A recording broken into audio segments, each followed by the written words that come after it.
హరి ఓం.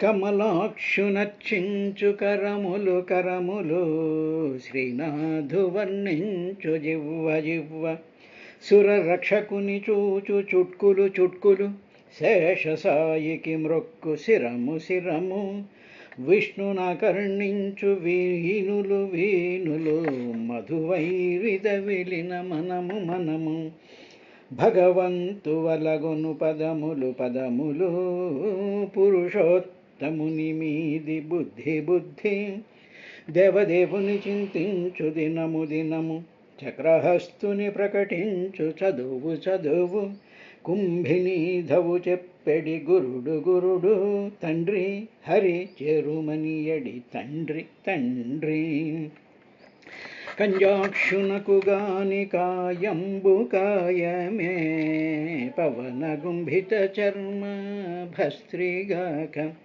వైకుంఠు పొగడని వక్త్రంబు వక్త్రమే ఢమ ఢమధ్వని తోడి ఢక్కగాక హరిపూజనములేని హస్తంబు హస్తమే తరుశాఖ నిర్మిత దర్విగాక కమలేషు చూడని కన్నులు కన్నులే తను కుడ్యజాలరంధ్రములుగాక చక్రి చింతన లేని జన్మంబు జన్మమే తరళ సలిల బుద్బుదంబుగాక విష్ణు భక్తి లేని విబుధుండు విబుధుడే పాదయుగము తోడి పశువుగాక అచ్చపు చీకటింబడి గృహవ్రతులై విషయ ప్రవిష్టులై చచుచు పుట్టుచున్ మరల చర్విత చర్వణులైన వారికెంచెర పుట్టునే పరులు చెప్పిననైనా నిజేచ్ఛనైనా ఏమిచ్చిననైన కానలకేగిననైన హరి ప్రబోధముల్ కననివాని ఊతగొని కననివాడు విశిష్ట వస్తువులు కనని భంగి కర్మములు కైకొని కొందరు కర్మబద్ధులై కనరు విష్ణు కొందరట కొందురు అకించిన వైష్ణవాంగ్రి సంస్థాన రజోభిషిక్తులగు సంహృత కర్మలు దనవేశ్వర. హరి ఓం. శ్రీ గురుభ్యో నమః. అమ్మా, అచ్యుత కథా సుధాం హిత్వా విడ్భుజః పురీషమివ అసద్గాథా శృణ్వంతి దైవేన విహతాః అని చెప్పి చాలా కఠోరంగాను చాలా గట్టిగా ఒక విషయాన్ని చెప్పాడయ్యా విదురా. కపిలుడు తన తల్లితోనూ ఎవరైతే శ్రీహరి యొక్క గాథలను వినకూడదు అని చెప్పి వాటిల్ని విడిచిపెట్టేస్తారో, వాటి గురించి ఏ విధమైనటువంటి ఆలోచన చేయరో, ఏదో కర్మలు చేసుకుంటూ ఉంటారో, ఆ పనులని ఈ పనులని ఈ సత్స్తోత్రాలని అష్టోత్రాలని ఇవి ఏదో మెకానికల్గా చాలా ఒక రొటీన్గా చేసుకుంటూ పోతూ ఉండేటువంటి వాళ్ళు హరికథలు అనేటువంటి అమృతాన్ని విడిచేసినటువంటి వాళ్ళు చేస్తున్నటువంటి పనులు, ఆ విముఖత్వం హరి మీద, హరి కథల మీద, హరి యొక్క గుణాల మీద, హరి యొక్క రూపం మీద వాళ్ళ విముఖత్వం ఉంటుందో అటువంటి వాళ్ళు ఏం చేస్తూ ఉంటారంటే సూకర విడ్భుజ అంటే విడ్భుజలు అంటే సూకరాలు అంటే పందులు. ఈ పందులు ఈ పురీషం అంటే మలాన్ని ఏ విధంగా అయితే ఇష్టంగా తింటూ ఉంటాయో అదే విధంగా అసద్గాథ శృణ్వంతి చెడ్డ కథలన్నీ వింటూ ఉంటారు. ఎందుకు చెడ్డ కథలు అంటే పనికిరానటువంటి మాటలు, పనికిరానటువంటి విశేషాలు, పనికిరానటువంటి విధానాలు, పనికిరానటువంటి కార్యక్రమాలు వీటికంటే వింటూ ఉంటారు. అటువంటి వాడిని దైవేన విహితాః విహతాః దైవము చేత నాశనం చేయబడతారమ్మా అని చెప్పి చాలా స్ట్రాంగ్గా చెప్పిన తరువాత మరి అలాంటప్పుడు ఏం చేయాలి అనేటువంటి విషయం తల్లి అడిగినప్పుడు తస్మాత్వం సర్వభావేన భజస్వ పరమేష్ఠినం తద్గుణాశ్రయాయ భక్త్యా భజనీయ పదాంబుజం. ఆయన పాదాంబుజాలని చాలా భక్తితో చాలా ప్రేమతో అదే విషయాన్ని నిరంతరము కూడా మనసులో పెట్టుకుంటూ ఈ చెడు కథలను వినకుండా, ఈ రకరకాలైనటువంటి కార్యక్రమాలలో కూర్చుని టైం వేస్ట్ చేసుకోకుండా ఆ కథ, ఆ ఆలోచన, ఆ భగవంతుడి యొక్క గుణాలు, ఆ భగవంతుడి యొక్క గుణాలు ఎక్కడ దొరుకుతాయి అని నువ్వు అనుకుంటున్నావేమమ్మా? నువ్వు ఏ స్తోత్రం చేసినా సరే ఆ స్తోత్రంలో భగవంతుడి యొక్క రూపం వర్ణన ఉంటుంది, భగవంతుడి యొక్క గుణముల రూపం ఉంటుంది, తర్వాత భగవంతుడి యొక్క కార్యక్రమాలు ఉంటూ ఉంటాయమ్మా. స్తోత్రాల్లో ఈ మూడు ఎప్పుడూ ఉంటూ ఉంటాయి. కాబట్టి అటువంటి ఆ క్లారిఫికేషన్ మనకి తెలిసినప్పుడు ఆ స్తోత్రాన్ని చదువుతూ ఉండేటప్పుడు రూపం వస్తూ ఉంటుంది, మనకి కళ్ళ ముందు వస్తూ ఉంటుంది.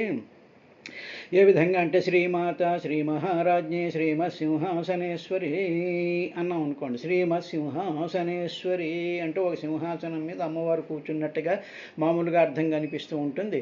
కొంచెం లోపలికి వెళ్తే సింహము అనే 5 మంత్రాలలో ఉండేటువంటి మహద్భుతమైనటువంటి తేజోరూపం కింద కనిపిస్తూ ఉంటుంది. శ్రీమాత అందరికీ, సమస్త బ్రహ్మాండాలన్నిటికీ తల్లి అయినటువంటిది. అందరూ చూడొచ్చు, చిన్నపిల్లలందరూ తల్లి ఒళ్ళో ఏ విధంగా అయితే మీద పడిపోతూ ఉంటారు, సమస్త భువనాలన్నీ కూడా ఇలా మీద పడిపోతూ ఉంటాయి అని శ్రీమాత శ్రీ మహారాజ్ఞే మంచి కిరీటం అది ధరించి పెద్ద సింహాసనం మీద కూర్చుని రాజాది రాజుల్ని, బ్రహ్మాది దేవతలందరినీ కూడా కంట్రోల్ చేసేటువంటి దాన్ని భావం చేస్తూ ఉండి ఆ రూపాన్ని అక్కడ వర్ణిస్తూ ఉంటారు. ఇంకా ఆవిడ యొక్క గుణాలు ఏమిటంటే నిర్మమ, నిష్క్రోధ, క్రోధ శమని, నిర్లోభ, లోభనాశిని, ఈ విధమైనటువంటి గుణాలతో ఉంటాయి. ఆ తర్వాత ఆవిడ ఏం పనులు చేస్తుందంటే సర్వమృత్యు నివారిణి, అన్ని మృత్యువుల్ని కూడా తీసేస్తూ ఉంటుంది. వెంటనే నామపారాయణ ప్రీత, ఆవిడికి ఏమిటి ఇష్టం అంటే నామాన్ని పారాయణ చేయడం. అంటే ఆవిడ యొక్క నామాన్ని, విష్ణుమూర్తి యొక్క నామాన్ని, భగవంతుడి యొక్క నామాన్ని పారాయణ చేయడం అంటే దానిని మనం ఆ పదాలని, ఆ రూపాన్ని, ఆ గుణాలని, ఆవిడ చేసేటువంటి పనుల్ని సెపరేటుగా చూస్తూ వాటి యొక్క అర్థాన్ని తెలుసుకుంటూ, ఒకవేళ అర్థం తెలియకపోతే తెలిసినటువంటి వాళ్ళ చేత చెప్పించుకుంటూ కనీసం రోజుకు పావు గంట, అరగంట, అంతకన్నా ఎక్కువ చేయక్కర్లేదు. ఇలాగా మనసుని ట్రైన్ చేయడం అనేటువంటిది మానేసినట్లయితే వాళ్ళు భగవంతుణ్ణి విముఖత్వంతో ఉన్నటువంటి వాళ్ళు లెక్క. వాళ్ళు ఆ పదాలు వినిపించుకోరు. కాబట్టి ఎక్కడ దొరుకుతాయంటే మనం చదివేటువంటి ప్రతి దాంట్లోనూ కూడా అది ఉంటుందమ్మా అని చెప్పిన తరువాత 23వ శ్లోకంలో కపిల మహర్షి తల్లి అయినటువంటి దేవహూతికి చెప్పినట్టుగా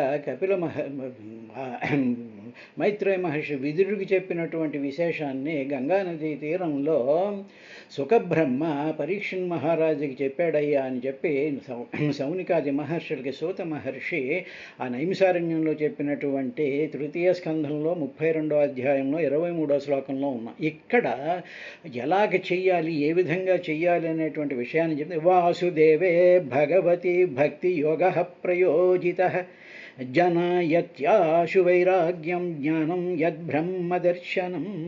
వాసుదేవే భగవతి. ఇప్పుడు వాసుదేవుడు అనేటువంటి ఆ శ్రీకృష్ణుడు భగవంతుని యందు భక్తి యోగ, భక్తితో యోగ, భక్తితో ఆయనలో కలిసిపోతూ, లేకపోతే నువ్వు భక్తి నీ శరీరం నిండా, నీ మనసు నిండా భక్తిని నింపుకోవడం. ఎవరితో నింపుకోవాలి అంటే వాసుదేవ స్వరూపమైనటువంటి శ్రీకృష్ణ పరమాత్మ నీ శరీరం లేదు, ఇంకా శ్రీకృష్ణ పరమాత్మ నా శరీరంలో ఉన్నాడు అని చెప్పి ఆ స్వస్వరూపానురక్తి భక్తి, ఆ స్వరూపం నందు అనురక్తి కలిగి నా శరీరంలోకి శ్రీకృష్ణుడు వాసుదేవ స్వరూపుడైనటువంటి వాడు వచ్చాడు అని చెప్పి నీ మనసుని, నీ హృదయాన్ని, నీ ఆలోచనని యోగ కలిపేసుకుంటూ దానిని ప్రయోజిత, ఆ విధంగా ప్రయోజిత. అంటే బాగుగా, యోజిత, యోజనము అంటే దాని అర్థం ఏంటంటే, యోజితం అంటే ఏంటి? ప్రణాళిక అంటే ఒక పదం, ఒక మార్గం ఏర్పరచుకోవడం. యోజనం అంటే ప్లాన్ ఆఫ్ యాక్షన్. ప్రయోజిత, ఒక ప్లాన్ ఆఫ్ యాక్షన్ చేసుకోవాలమ్మా. దేనికోసం, ఎవరిని ప్లాన్ ఆఫ్ యాక్షన్ చేసుకోవాలి? వాసుదేవే భగవతి, అన్నిటి యందు వసించువాడు వాసుదేవుడు. వసుదేవుడు కుమారుడు వాసుదేవుడు అనేటువంటిది అది మామూలుగా కృష్ణుడికి సంబంధించిన కథలో వస్తుంది. వసు అంటే అన్నిటిలోనూ వసించేటువంటి వాడు. వసించడం అంటే నివసించేటువంటి వాడు. అన్నిట్లోనూ, సర్వంలోనూ, సర్వం వాసుదేవమయం అంటాం. అంటే సర్వం నువ్వు ఏది చూడు దాని నిండా దానిలో ఉండేటువంటి వాడు వాసుదేవుడు. అటువంటి వాసుదేవే భగవతి, అటువంటి దాని ఆ స్వరూపమునందు అంటే దాన్నే ఇందుగలడందు లేడని సందేహము వలదు. ఇందులోనూ అందులో అన్నిట్లోనూ కూడా ఒక తేజో రూపంలా, స్వయం రూపంలా, సత్యం రూపంలా, జ్ఞానస్వరూపంలా వెలిగిపోతున్నాడు అని సాకార రూపంగా ఉండేటువంటి ఆ శ్రీకృష్ణునో రాముణ్ణో అమ్మవారినో మన శరీరం నిండా నింపేసేసుకొని ప్రాయోజిత బాగుగా దాన్ని ప్లాన్ చేసుకుంటూ ఉండేటువంటి పరిస్థితిలో అప్పుడు ఏం జరుగుతుందండి అమ్మ అంటే జనయత్యాశు వైరాగ్యం.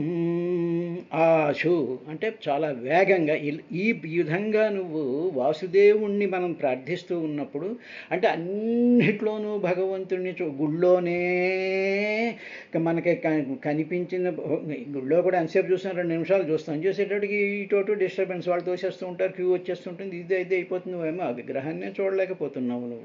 నువ్వు మామూలుగా ఖాళీగా ఉండేటప్పుడు కూర్చొని కొచ్చాటాపేరు కొట్టుకుంటూ కూర్చుంటావు. నువ్వు ఎప్పుడు చూస్తున్నావు, నువ్వు ఆ విగ్రహాన్ని చూడలేకపోతున్నావు, చూసేటువంటి అవకాశం కూడా ఉండటం లేదు. కానీ గంటలు అక్కడ గుళ్ళో ఉంటారు, విహారయాత్రలో ఉంటావు, అన్ని చోటికి వెళ్తూ ఉంటావు.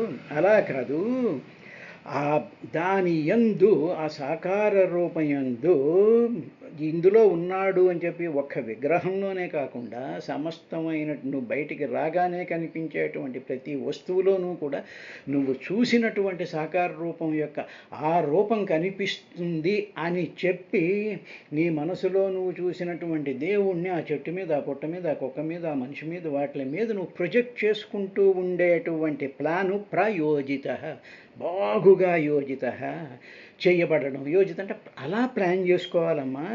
అలా చేసుకున్నటువంటి స్థితిని భక్తి యోగ, అది అటువంటి విధంగా భక్తి యోగం చేసినప్పుడు ఆశు శీఘ్రంగా ఏం జరుగుతుంది, జనయత్ అప్పుడు నీకు ఒకటి వస్తుంది. అలాగ నువ్వు ప్రాక్టీస్ చేసినట్లయితే జనయతి ఆశు శీఘ్రంగా నీకు ఒకటి వస్తుంది. ఏమిటి వస్తుంది అన్నట్టుగా దేవహూతి చూసిందయ్యా విదురా. ఏమిటి వస్తుందా అంటే అటువంటి విధంగా నీవు వాసుదేవే భగవతి భక్తి యోగ ప్రయోజిత అలా చేసినప్పుడు జనయతి కలుగుతుంది నీకు. యత్ ఏమిటి అంటే జ్ఞానం, మొట్టమొదటి జ్ఞానం వస్తుంది. అంటే భగవంతుడే నిత్యము, మిగతాదంతా అబద్ధము, భగవంతుడే ఇన్ని రూపాల కింద ఈ విధంగా చాలా సౌందర్యవంతంగా ఆనంద స్వరూపం కింద, సంతృప్తి స్వరూపం కింద, జ్యోతి కింద, సత్యం కింద, జ్ఞానం కింద, నిత్యుడి కింద, శుద్ధుడి కింద, భక్తుడి కింద, తర్వాత అమ్మవారి కింద, కృష్ణుడి కింద, రాముడి కింద కనిపిస్తున్నాడు అనేటువంటి భౌతికమైనటువంటి జ్ఞానం వస్తుందమ్మా. అదే కాకుండా ఆశు వెంటనే కలుగుతుంది. ఈ విధంగా నువ్వు ప్రాక్టీస్ చేస్తే ఇంకోటి ఏమొస్తుంది అయ్యా అబ్బాయి అని అడిగితే వైరాగ్యం. వెంటనే నీకు వైరాగ్యం వస్తుంది. వైరాగ్యం అని ఏమిటండి వైరాగ్యం అన్నా అనుకోండి, మనం చూసేటువంటి ప్రతి వస్తువులోనూ కూడా భగవంతుడు కనిపించేటప్పటికీ ఇప్పుడు ఇదంతా భగవంతుడే, అంతా భగవంతుడే అనేటువంటి స్థితి వచ్చేస్తుంది. వైరాగ్యం లేనప్పుడు ఏమవుతుంది, మామిడి పండు కింద, బీరకాయ కింద, మనిషి కింద, ఇష్టం లేనివాడు ఇష్టం ఉన్నటువంటి వాడు, ఆ వైషమ్యం, ఆ తేడాలు కనిపిస్తూ ఉంటాయి. ఇప్పుడు అందరిలోనూ కూడా భగవంతుడినే చూసేటువంటి స్థితి ఉన్నప్పుడు అప్పుడు నీకు కలిగేటువంటి వైరాగ్యం వస్తుంది. అంటే చాలా అద్భుతమైనటువంటి రాగం డెవలప్ అవుతుంది. భగవంతుడే సర్వంలోనూ ఉన్నాడు అనేటువంటి స్థితి నీకు ఎప్పుడైతే మనసు నిండిపోతుందో అప్పుడు ప్రేమ కానీ ద్వేషం కానీ ఈ ద్వంద్వాలు లేనటువంటి జ్ఞానం వస్తుంది. అది 2. ఇక 3వది ఏం జరుగుతుందంటే యత్ బ్రహ్మ దర్శనం, సాక్షాత్తు బ్రహ్మ సాక్షాత్కారం కలుగుతుంది.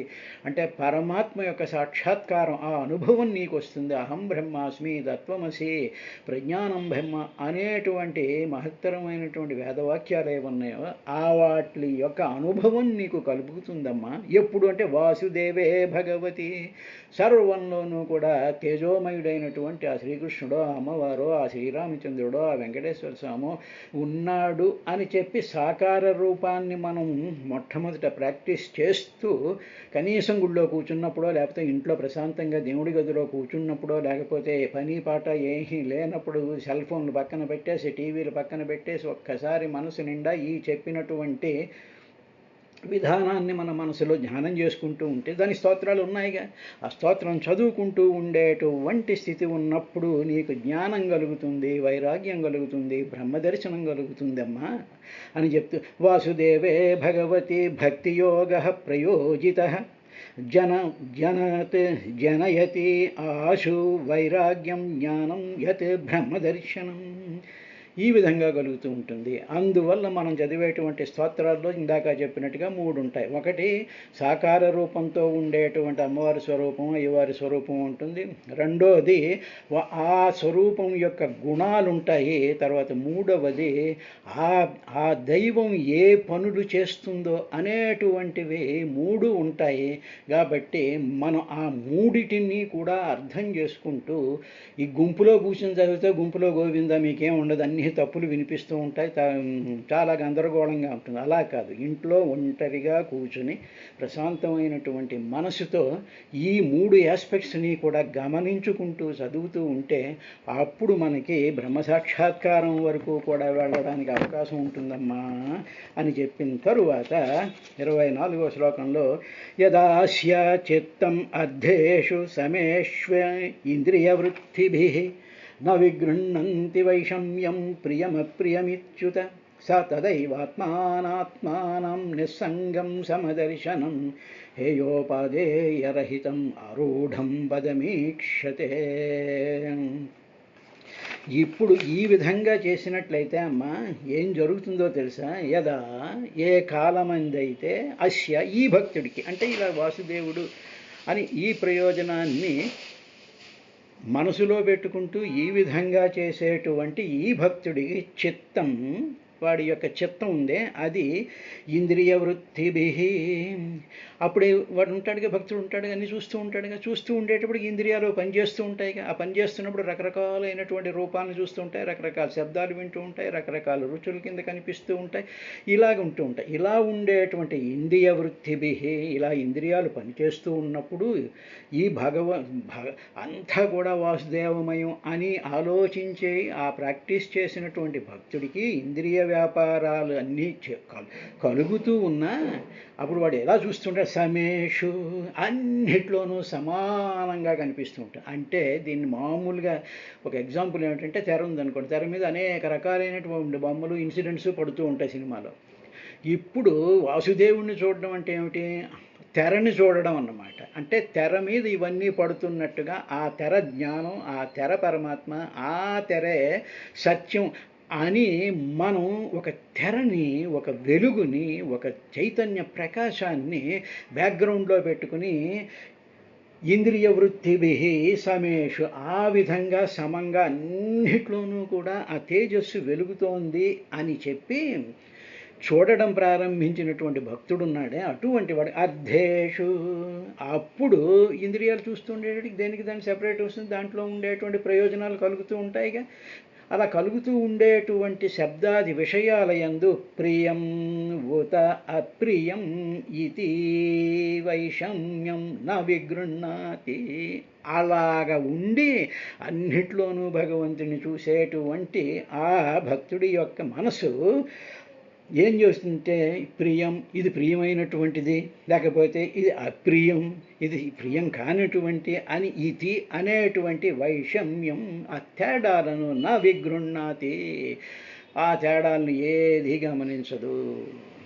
అంటే ఇది ప్రియము, ఇది అప్రియము, ఇది బాగుంది, అది బాగులేదు, వీళ్ళంటే నాకు ఇష్టం, వీళ్ళంటే నాకు ఇష్టం లేదు, వీళ్ళు వస్తే నవ్వుతాను, వీళ్ళు సమూహం తిప్పేస్తాను, ఇవన్నీ గుళ్ళల్లోనూ ఇళ్లల్లోనూ సంసారాల్లోనూ అన్నింటిలోనూ మనం చూస్తూనే ఉంటాం కదా.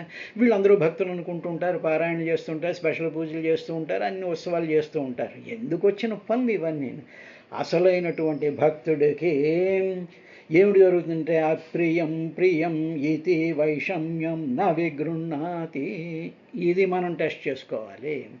మనం ఈ భక్తి మార్గంలో ఉన్నప్పుడు, భాగవతం విన్నప్పుడు, మనం ఏ కార్యక్రమాలు చేస్తున్నప్పుడు మనలో ప్రియాప్రియాలు లేనటువంటి స్థితి మన మనసులో కలుగుతోందా లేదా అని ఎవరికి వాళ్ళు టెస్ట్ చేసుకోవాలి అని భాగవతం చెప్తాం. తర్వాత తదా ఏవ, అప్పుడు ఇలాగ ప్రియము అప్రియము అనేటువంటి స్థితి లేనప్పుడు తదాయవ, అప్పుడు మాత్రమే సహ, ఆ భక్తుడు ఆత్మనా నిస్సంగం సమదర్శనం, అప్పుడు వాడికి నిస్సంగత్వం వస్తుంది.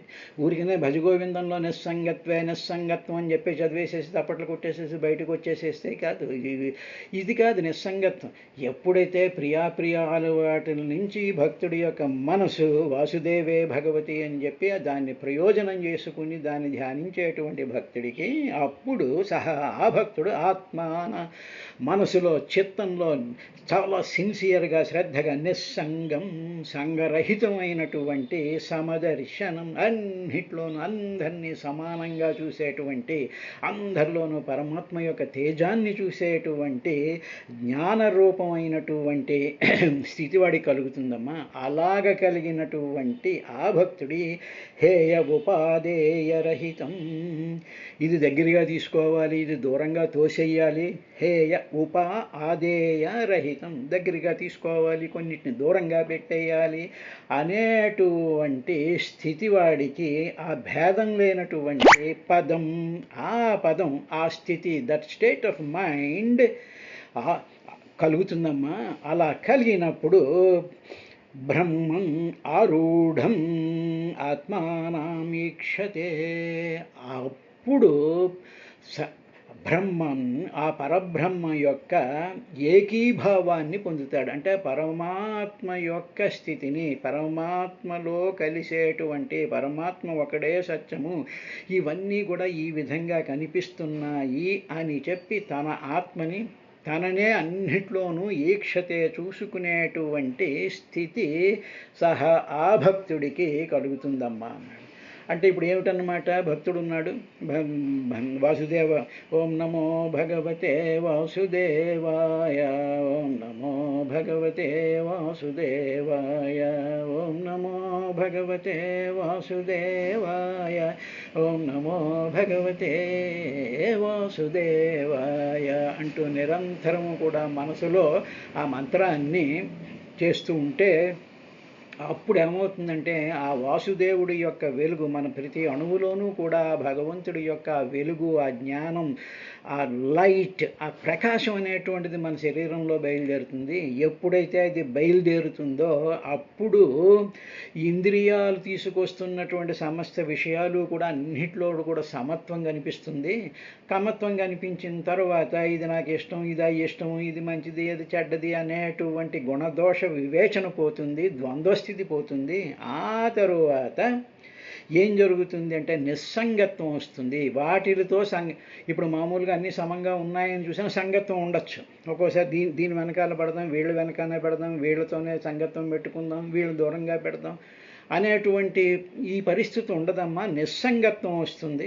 ఎప్పుడైతే నిస్సంగత్వం వస్తుందో సమదర్శనం, అన్నింటినీ కూడా సమంగా దర్శించగలిగి, దర్శనము అంటే ఆ లోపలికి, ఇంటర్నల్గా లోపలికి చూసి పరమాత్మ యొక్క స్వరూపం ఏమిటో తెలుసుకునేటువంటి స్థితి వచ్చినప్పుడు అప్పుడు హేయోపాదేయరహితం, ఇది దగ్గరికి తీసుకోవాలి, ఇది దూరంగా తోసేయాలి అనేటువంటి స్థితి ఉండదమ్మా. అలాంటప్పుడు ఆరూఢం పదమీక్షతే, అప్పుడు పరబ్రహ్మాన్ని, అంటే ఆరూఢం పైకి ఎగురుతావు. గతి అంటే నీ లక్ష్యం ఏంటి, what is your ultimate goal అంటే ఉత్తమ గతి, అంటే పైకి ఉండేటువంటి గతి ఏమిటి, ఆరూఢం అన్నమాట.